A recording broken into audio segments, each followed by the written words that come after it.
안녕하세요. 오면사입니다. 오늘의 주제는 돈독이 오른 시어머니와 신우에 관한 사연입니다. 오늘의 사연 시작하겠습니다.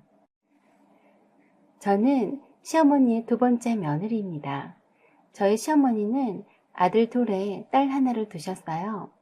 모두 결혼해서 시어머니 댁에서 멀지 않은 곳에 살고 있습니다. 현재 시어머니께서는 혼자 살고 계세요. 시어머니 생활비는 형님네 계좌에 50만 원씩 자동이체로 해놓고 형님이 직접 150만 원을 시어머니 통장에 넣어드리고 있었습니다. 남편과 제가 맞벌이를 하고 있지만 직장만에 애들 교육비에 들어가는 돈이 무시 못하죠. 그렇지만 형님도 맏며느리라고 해서 아주버님이 시시때때로 저희 형제들 대신해서 자주 찾아뵙고 경조사 때마다 모시고 가곤 하시는데 생활비까지 많이 부담드리고 싶지 않아서 똑같이 나눠서 드리자고 했었죠. 형님이나 저 그리고 아가씨도 모두 직장 생활을 하고 있어서 생활비 분담하는 것에 대해서는 아무도 불만이 없었습니다. 그리고 저도 자주 찾아뵙지는 않더라도 반짝거리나 고등어 등을 넉넉히 제철의 박스로 대량 구매해서 손질해서 시어머니께 가져다 드렸고 생필품도 인터넷으로 주문해서 배달시켜 드리곤 했습니다. 시아버님이 돌아가신 뒤로 집 정리를 하면서 운이 좋게도 주공 임대 22평에 좋은 위치에 입주하셨습니다. 저렴한 임대료로 살고 계시기 때문에 잡비가 따로 나가지 않습니다. 모든 가전제품이며 무선 청소기까지 장롱이며 수시로 청소 서비스 해준다는 렌탈 비데까지 입주하실 때 새 것으로 다 바꿔드렸어요. 아주버님이 장남 역할을 잘 하시려고 하셨고 동생들한테도 신경 쓰이지 않도록 하시는 분이라서 저희 부부도 그만큼의 이상은 해드리려고 노력했었네요. 그래서 시어머니는 특별히 생활비가 부족하리라고 생각해 본 적이 없었어요. 이불도 시어머니께서 남편이 어릴 때부터 덮었던 거라서 낡고 곰팡이가 눅눅한데도 버리지 않으시려던 것을 겨우 설득해서 형님이랑 제가 오래된 것들을 과감히 버리고 대신에 새 걸로 꼭 필요한 것들로만 구성해서 장만해 드렸어요. 그렇지만 새 침구류가 예전만큼 비싸지 않는데도 시어머니는 혼수 때 해왔던 비단 호청에 그 무거운 이불도 절대 포기하지 않으신다고 해서 몇 가지 이불이 장롱 한 켠을 채우고 있었습니다.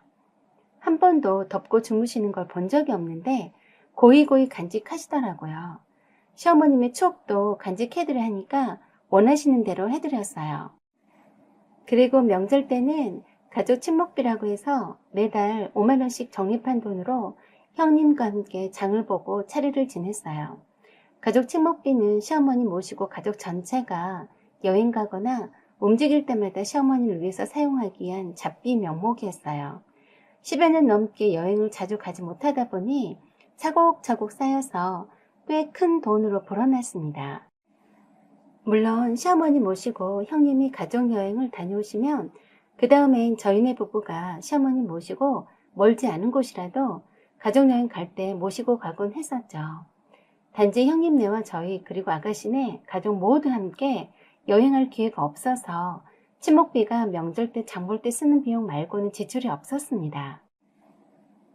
어느 날 저녁에 퇴근 후 집에 있는데 시어머니께서 전화하셨어요. 한참 다른 말씀을 하시더니 돈 좀 있냐고 하시며 생활비가 부족해서 그런다시며 10만 원만 보내라고 어렵게 말씀하시더라고요. 돈을 바로 보내드릴 수는 있는데 생활비를 받으신 지 2주일밖에 안 되었는데 벌써 부족하다니 깜짝 놀랐어요. 어디 돈이 필요하신 데가 있으셔서 생활비 부족하시냐고 여쭸더니 큰애가 보내준 돈 150만 원으로는 턱없이 부족하다고 하시더라고요. 그래서 벌써 다 쓰고 없다시면서 며느리들한텐 돈 달라고 하기가 참 힘들다고 하셨습니다. 저는 더 궁금했지만 어렵게 전화하실 것 같은데 더 여쭤보면 스트레스 받으실까봐 알았다고 하고 바로 20만 원을 보내드렸어요. 그리고 형님에게 전화해서 시어머니께서 생활비가 부족하다고 해서 20만 원을 보내드렸다고 했더니 형님이 깜짝 놀라시더라고요.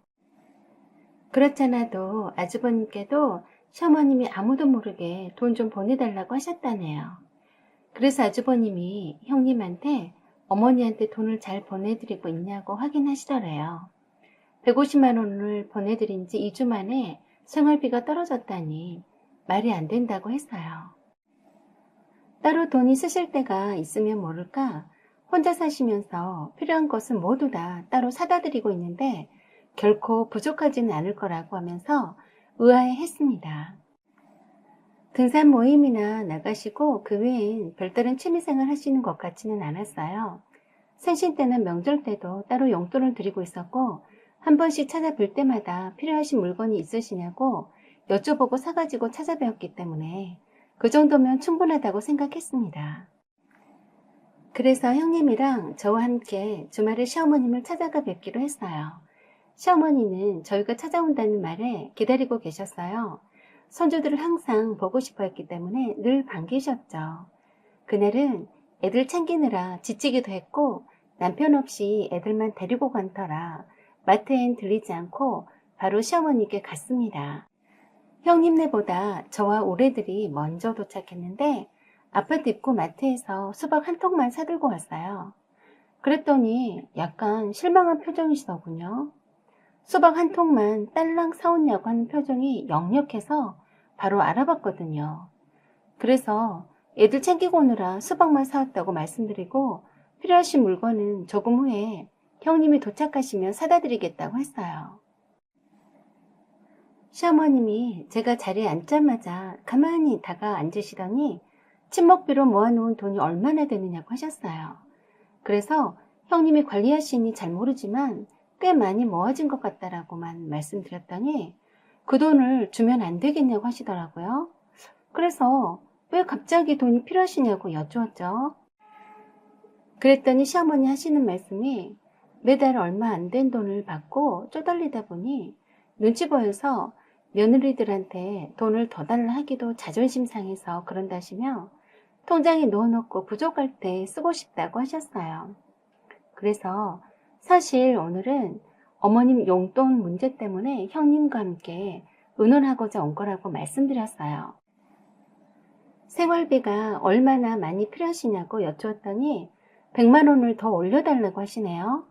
그러면 250만 원인데 휴대폰 요금도 형님이 내주시고 있고 생활비품도 누구랄 것도 없이 올 때마다 사드리고 있고 순전히 용돈으로만 250만 원이라니 좀 이해가 되지 않았어요. 저희들도 없는 형편에 아껴가며 모은 돈으로 생활비를 드리고 있었거든요. 그리고 시어머님이 엄청 검사하셔서 돈을 낭비하시는 분이 아니시라는 걸 알기에 더욱더 이해가 되지 않았습니다. 고대 형님이 도착하셔서 본격적으로 시어머니 생활비에 관해서 여쭈었더니 그냥 특별하게 돈 쓰실 일은 없어 보였어요. 그래서 형님이 단호하게 올려드릴 수 없다고 했습니다. 특별히 쓰실 때가 있으시면 말씀하시고 그렇지 않으면 더 이상 올려서 드리는 건 부담스럽다고 단호히 말했습니다. 그리고 치목개비는 어머니 드리려고 모은 돈이 아니다라고 확실히 잘라 말했습니다. 그랬더니 갑자기 노발대발 하셨어요. 시애미 용돈 주는 게 그래도 아깝냐고 하시면서 며느리 필요 없다며 아들한테 직접 달라고 할 거라며 당장 돌아가라고 고래고래 소리 지르셨어요. 그래서 형님이 일단 시어머니 통장을 달라고 했어요. 입출거래 계좌 내역을 확인해 보자고 하신 거였어요. 통장이 어디 있는지 모르신다며 절대 주지 않으신 것이 조금 수상해 보였습니다. 하도 시어머니께서 화를 내시고 잔소리를 시작하시니까 형님이 답답해서 아가씨에게 전화를 했어요. 시어머니께서 용돈을 100만 원 더 올려달라고 하시는데 어떻게 생각하느냐고요. 그랬더니 흔쾌히 올려드리자고 하더라고요. 자기가 40만 원 낼 테니 두 올케들이 30만 원씩 더 내라는 겁니다. 아가씨 말에 엄마가 쪼들리시니까 올케들한테 사정하시는 거라고 하면서 혼자 사시는데 돈 없으면 얼마나 초라하냐고 하면서 부담도 되는 돈일 수도 있지만 올케들이나 오빠들도 돈 잘 벌고 있으니 그 정도가 무슨 대수냐고 하더라고요. 일단 더 의논해보자고 하고선 전화 끊으셨어요. 형님이 작은 방에 가서 아가씨하고 통화 중일 때 저와 시어머니는 이불을 널고 있었어요. 긴 장마로 계속 흐린 날 연속이었는데 그날은 모처럼 해가 반짝거렸습니다. 시어머니께서 저희들이 온 김에 이불을 다 널어서 바짝 말려야겠다고 하시면서 장롱문을 활짝 여셨어요. 이불 한 뭉탱이를 들고 거실을 거쳐 베란다로 가시고 간 사이로 저는 옆에 있는 이불 장롱문을 열어 제치고 시어머님이 혼수로 해오셨다던 그 오래된 이불을 방바닥에 내려다 펼쳤습니다. 그런데 무슨 뭉툭한 것이 함께 방바닥에 떨어졌어요. 무엇인가 하고 봤더니 아니 글쎄 시어머니 통장들이었습니다. 그리고 현금이었어요. 돈이 꽤 있었어요. 어머님 돈이 없다고 하시더니 이렇게나 많이? 뭐야? 하면서도 궁금하더군요. 통장 잔액이 얼마일까 하고요. 통장이 4개였는데 시어머니께 입금해드리는 통장을 먼저 열어봤습니다. 한 달 전까지 기장이 되어 있더군요. 입출금 내역을 꼼꼼히 봤는데 정말 깜짝 놀랐어요. 형님한테서 150만 원이 입금되자마자 그대로 150만 원이 아가씨한테로 출금되었던 겁니다. 그 전달과 그 전달에도 아가씨에게로 출금되었더라고요. 시어머니께서 밖에서 이불을 마저 가져오라고 베란다에서 소리 지르시길래 알았다고 하면서 잽싸게 휴대폰으로 아가씨에게 출금된 내역을 몇 컷 찍었습니다. 그리고 다시 얼른 그 오래된 이불을 개서 넣어두고 다른 이불을 꺼내서 베란다로 들고 나갔습니다. 그리고 형님에게 조용히 가서 찍었던 사진을 보여주었어요. 형님도 믿을 수 없다고 하시더군요. 아가씨와도 이제 금방 통화했는데 시침이 뚝 떼고 있었기 때문이었죠. 시어머니와 시누이가 짜고서 생활비를 올려달라고 한 게 틀림없어 보였습니다. 그리고 돈이 없다던 시어머니의 말씀과는 다르게 그 오래된 이불 속에는 현금 다발에 저와 형님은 시어머니와 시누이에게서 배신감이 들었습니다. 속이고서 삥 뜯으려고 한 걸로밖에 달리 생각할 수가 없었습니다. 일단 형님과 저는 기분이 좋지 않아서 일찌감치 시어머니 댁에서 나와버렸어요. 저희도 사정이 어려워도 시어머님 생활비만큼은 흔쾌히 내어드렸는데 고스란히 그 돈이 시누이한테 주고서는 다시 저희들한테 용돈 올려달라고 하시다니 참 어이가 없었을 뿐만 아니라 그동안 속았던 생각에 화가 치밀어 올랐습니다. 틀림없이 시누이가 부채질한 게 아닌가 의심되었습니다. 형님은 기분 나빠서 시어머니 용돈은 더 이상 못 드리겠다고 하셨어요. 저도 그러고 싶었어요. 어차피 시누이한테 가는 돈을 왜 드려야 하는 거죠? 시누이도 참 웃긴 게 매달 50만 원씩 꼬박꼬박 형님 통장에 입금했으면서 다시 시어머니에게서 몰래 돌려받고 있었으니 명백히 시어머니와 짜고 삥땅 친 거였네요. 저와 형님을 기만한 거네요. 형님은 시어머니도 시어머니지만 시어머니를 휘둘러서 그렇게 하도록 시킨 것이 모두 시누이 짓일 거라고 철석같이 믿고 있었어요. 절대 용납할 수 없다고 했습니다. 그래서 시어머니 용돈은 드리지 않겠다고 하셨어요. 그리고 저한테도 시어머니 생활비는 돈 보내지 말라고도 하시네요. 일단 형님 뜻대로 하기로 했습니다. 그것도 모르는 시어머니는 너네들이 생활비를 올려주지 않고 배기겠냐는 듯이 아주버님과 남편에게도 전화해서 생활비가 부족한데 못된 며느리들이 시애미를 무시한다면서 직접 돈을 당장 붙이라고 야단하셨대요. 형님은 아주버니에게 내막을 말씀드리고 시어머니가 뭘 하시든 그냥 냅두고 지켜보자고 하셨다는데 효자인 아주버니는 그럴 수는 없다며 여동생한테 돈을 보내는 데는 이유가 있을 거라며 직접 알아본다고 하시더래요. 그리고 그 다음날 시누이한테서 형님에게로 전화가 왔답니다. 저와 형님이 그동안 시누이가 시어머니 생활비를 받고 있었던 사실을 알고 있다는 것을 까마득히 모르고서 일주일 뒤에나 있는 시어머니 생신일을 두고 100만 원씩 걷어서 시어머니에게 드리자고 하더군요. 시어머니께서 갖고 싶은 것들을 사실 수 있도록 넉넉하니 돈으로 각자 드리자고 했어요. 그러면서 시누이는 벌써 시어머니께 100만 원 송금했다면서 송금 내역을 찍어서 보내주었습니다. 형님과 저는 또 한 건 헤쳐먹으려고 작정했네 하고 생각했습니다. 통장에 송금 내역 100만 원 찍어놓고 300만 원 돌려받으니 대단한 수익인 셈이겠죠. 또 한 건 해잡수시겠다는 이미 돈독이 오를 대로 오른 신우의 탐욕이 정말로 무섭기도 했습니다. 어찌 형제들 간에 저리도 등쳐먹으려고 하는지 기가 막혔어요. 그래서 형님이 신우에게 그랬습니다. 아니, 왜 100만 원? 아가씨도 소심하네. 이왕 지른 김에 한 1000만 원 입금하자고 하지 그래. 돈 100만 원으로 어디다 풀칠한다고. 각자 1000만 원씩 입금해드리는 거 어때? 이젠 좀 크게 놀지 그래. 라고 했어요. 그랬더니 신우이가 깜짝 놀라서 하는 말이, 언니, 그게 무슨 말이야? 그래서 형님이 각자 1000만 원씩 해서 어머니 통장에 넣어드리는 것 어때? 그렇잖아도 어머님이 통장에 돈 넣어놓고 마음껏 돈 쓰고 싶다고 하셨으니까 이참에 생신 선물 겸 해서 해드리는 것도 괜찮아 보이는데 어때? 라고 했어요. 그랬더니 아니나 다를까 당장 그렇게 하자고 하면서 얼마 있다가 시어머니 통장에 900만 원 마저 넣었다고 또 입금 내역 찍어서 보내왔더군요. 그러면서 올케들도 빨리 입금하고서 입금 내역을 찍어 보내라고 다그치네요. 미쳤습니까? 1000만 원씩이나. 정말 웃긴 짬뽕이더라고요. 그런 후 다음 날이 주말이라서 아주버니와 형님이 함께 시어머니를 찾아갔습니다. 아주버니께서 아파트 임대료나 관리비 등을 확인하신다면서 자동이체된 통장을 보여달라고 하셨어요. 시어머니가 끝까지 어디 있는지 모른다며 잃어버린 것 같다고 하셨답니다. 그래서 아주버님이 직접 장롱문을 열고 오래된 이불 속에 꼭꼭 숨겨놓은 돈다발과 통장을 찾아내서 시어머니 앞에서 일일이 다 확인을 했는데 시어머니가 어쩔 줄을 몰라 하시더래요. 아주버님은 오랫동안 신우이 계좌로 시어머니의 생활비로 들인 돈이 그대로 흘러들어간 걸 확인하셨고 시어머니께 그 이유를 여쭈었습니다.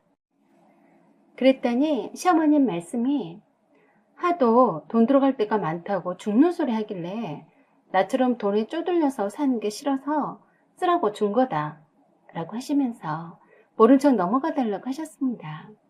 시어머니는 딸 자식에게 돈 주는 게 무슨 대수이냐 시키셨어요.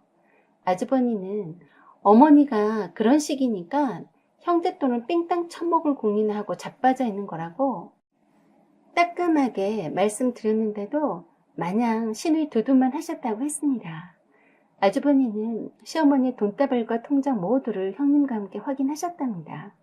그 외에 다른 통장에서 시어머니 돈이 신우에게 빠져나가지는 않았는지 일일이 다 체크했는데 다행히 돌아가신 시아버지께서 남기신 통장의 돈은 아까워서 딸이라도 주기 싫었다네요.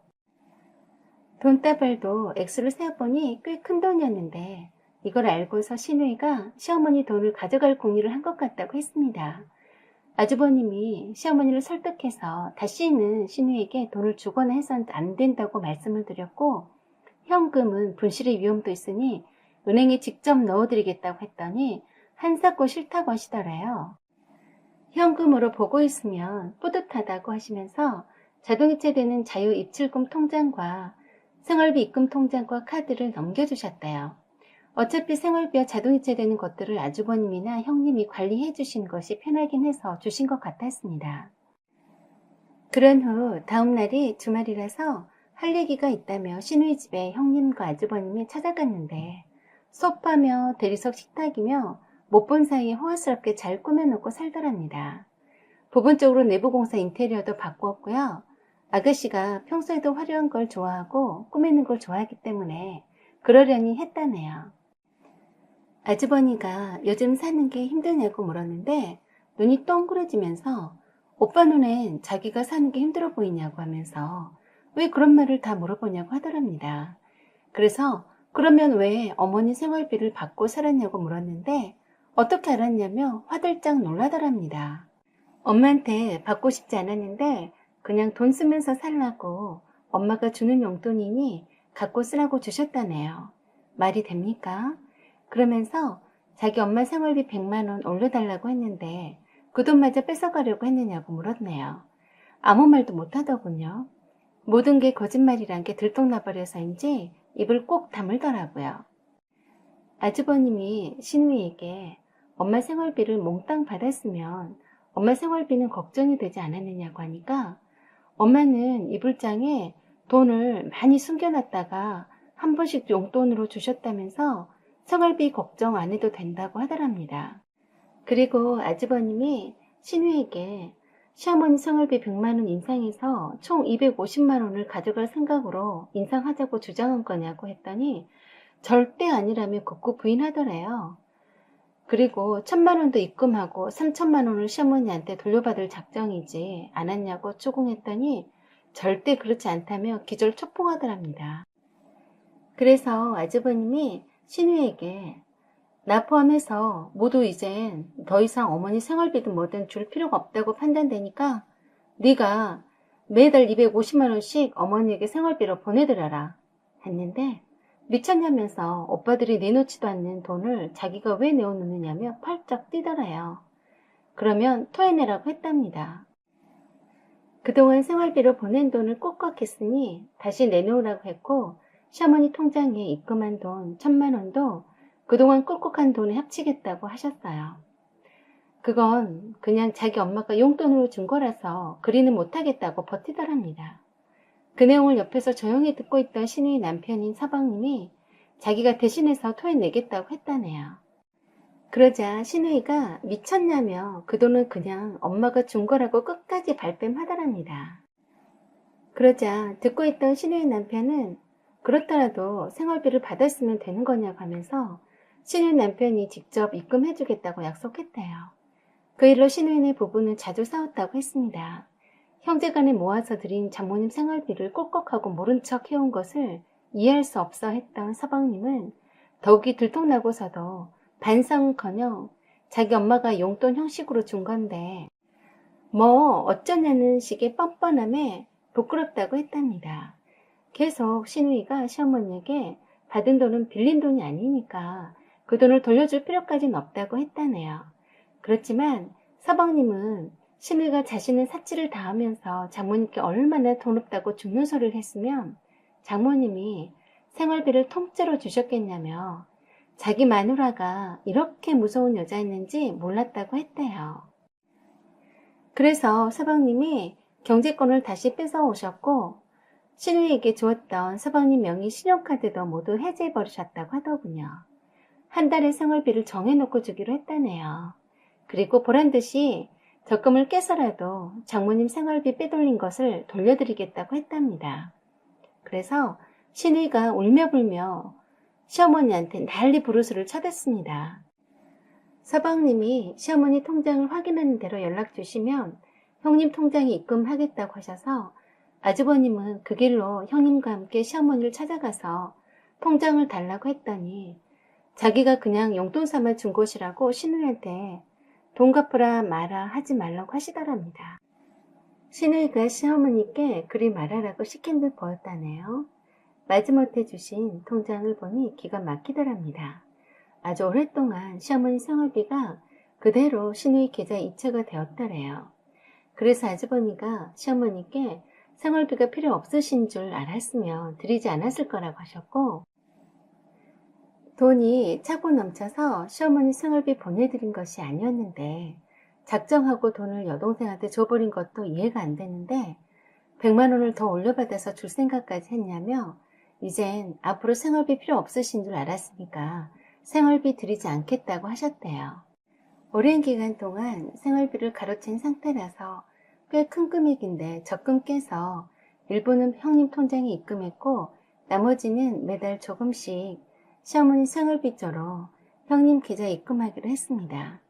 당분간 시어머니 생활비는 드리지는 않지만 나중에라도 시어머니께서 병원비나 필요한 곳에 쓸 요량으로 통장에 따로 모아두기로 했습니다. 그런 일이 있은 후론 시어머니께 매달 생활비는 보내지 않았고 시어머니에게도 자주 찾아가 뵙지 않게 되었어요. 솔직히 말해서 시어머니와 신우이가 서로 작당해서 삥 뜯으려고 했다고 생각하니까 오만 가지 정이 다 떨어지는 것 같았어요. 그건 형님도 마찬가지셨죠. 하지만 시어머니는 자기 딸이 꿀꺽한 돈을 신우이 남편이 다 토해내고 있다는 소리에 눈이 뒤집히셨어요. 왜 형님 계좌에 넣느냐고요. 차라리 직접 자기 통장에 넣어주지 그러냐면서 날이면 날마다 형님한테 전화해서 서방님이 보내준 돈은 자기 것이라면서 시어머니에게로 서방님이 보낸 돈을 다시 보내달라고 성하셨어요. 형님 집에까지 찾아와서 돈 내놓으라고 빡 지르시는데 뻔히 다시 시누이에게 돌려주려고 하시는 것 같더라고요. 생활비 안 주는 자식들이 어디 있냐며 생활비 내놓으라고 난리 판꽃을 벌이셨습니다. 기어이 서방님이 보낸 돈을 받아내서 시누이에게 돌려주고야 말겠다는 의지가 대단하셨어요. 시어머니는 형님을 시어머니와 아주버니 사이를 이간질하는 못된 며느리로 둔갑시켜서 계속 욕을 하시고 시누이에게 부모로서 생활비 받아서 용돈 좀 줬더니 시어머니와 시누이를 사기꾼으로 몰아간다고 형님에게 주먹 다짐까지 하셨어요. 그래서 형님이 시어머니께 어머니, 아가씨가 어머니 장롱이불에 돈이 많이 있다며 생활비 필요 없다고 다 말해줬어요. 이젠 두 번 속지 않으니까요. 당분간은 어머니 생활비 못 드립니다. 생활비 없으신 분이 몽땅 아가씨한테 저희의 피땀 같은 돈을 통째로 주셨어요? 라고 했대요. 그럴 때마다 시어머니는 내 통장에 들어온 내 돈을 내 맘대로 썼는데 무슨 상관인데 그러냐? 당장 돈 내놔라 하셨답니다. 시누이도 형님한테 찾아와서 자기 남편이 보낸 돈 내놓으라고 하면서 형님 집에 들락거리며 행패를 부렸어요. 그렇게 여러 번 시어머니와 시누이가 형님네 집에 와서 돈 내놓으라고 그 난리를 치고 한 번씩 뒤집어 놓으시고 가시는데 그때마다 형님이 시어머니랑 시누이와 대판 싸우고 시어머니한테 얼마나 억울한 소리를 들으셨는지 속상해서 전화하시곤 했습니다. 보다 못한 아주버니께서 직접 나서서 시어머니께 다시는 집에 찾아오지 말라고 하셨고 당분간 서로 왕래하지 말자고 하셨답니다. 그리고 시어머니께 찾아가지도 않을 테니 서운해하지 마시라고 말씀드리고 그동안 시누이한테 효도 받으시고 잘 사시라고 말씀드렸다네요. 그리고 시누이 남편이 시누이를 믿지 못해서 직접 형님 계좌로 매달 조금씩 입금하시기 때문에 형님의 허락 없이는 계좌에서 돈을 뺄 수가 없었고 큰아들을 꼬셔도 안 되고 작은아들을 꼬셔봐도 소용없으니 이제서 사태 파악이 되셨는지 조금 누그러지신 것 같았어요. 그렇지만 시누이는 반성은 하지 않고 아직도 억울하게 자기 돈 뺏겼다고 하면서 서방님이 보내준 돈을 돌려주라고 계속 요구했습니다. 돌려줘야 하는 게 맞나요? 마치 저와 형님을 도둑 X 취급합니다. 그 뒤로 형님은 시어머니 댁에 발길을 끊으셨습니다. 지금은 아주버니만 한 번씩 내다봤고요. 저도 시어머니 댁에 가지 않습니다. 남편만 아주버니랑 돌아가면서 내다보곤 합니다만 저는 가지 않게 되더라고요. 마음이 떠나버리니 어쩔 수 없었어요. 고생하게 가만히 계셨으면 자식들한테 효도받고 행복하셨을 우리 시어머님이 어쩌다 딸의 게임에 넘어가셔서 저희에게 삥 뜯어서 시누이에게 주셨는지 참 안타깝습니다. 저는 시어머니에 대한 마음의 문을 이미 닫아버렸고요. 시누이와는 그 후로는 상종을 하지 않습니다. 시어머니께 진정으로 잘해드리고 싶었던 건 저나 형님도 마찬가지였는데 한가족이라고 생각했는데 시어머니와 시누이는 저와 형님을 그렇게 생각지 않았다고 생각하니 씁쓸했어요. 다른 시어머니나 시누이들은 이러진 않겠죠. 별종입니다. 사연은 여기까지입니다. 여러분은 어떻게 생각하시는지요? 구독과 좋아요 그리고 알림 설정 부탁드려요. 여기까지 시청해주셔서 감사드립니다. 좋은 날 되세요.